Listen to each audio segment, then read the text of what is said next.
This is a Kawasaki Prairie 2006 360. Actually, this is some of the brush work I did on it. Anyway, this is basically how you change the oil. Obviously, warm it up outside for about 5 minutes. Right here is your plug. Okay, and you just want to unscrew that, drain it. Okay,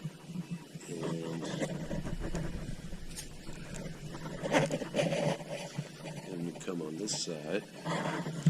You look right there. Got it right back on there. Okay, and tighten her up. I only tighten her up by hand, and then you should put on the 06.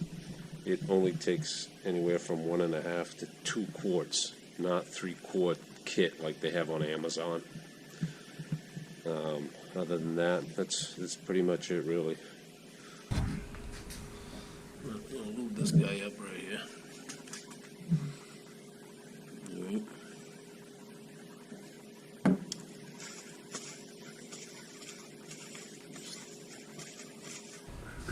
All right.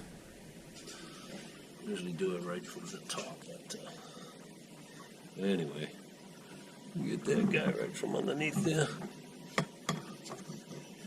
Kind of hard to do from this angle, but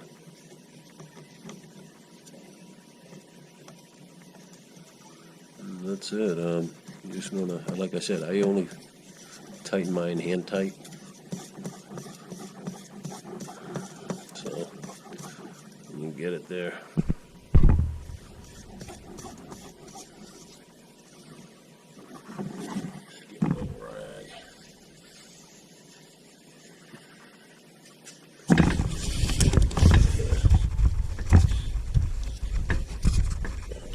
Just hand tighten it as tight as you can.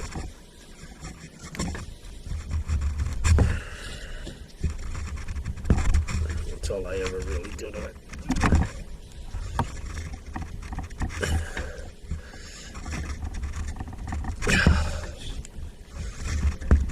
Just tight as you can. Alright, and that's it pretty much. Like I said, this is a 2006 Kawasaki Prairie 360, and it does not take 3 quarts. You want to do about 1.5 to 2 quarts. You want to fill it up with 1.5 quarts of oil, and then, you know, turn her on, run it, let the oil settle for a minute, and then check it with your dipstick, which is right here behind the pole. Alright. Yeah, just gonna fill her up with 1.5 quarts, 1 3/4 maybe, and bring her outside and start her up. And she should be ready to rock and roll. Alright.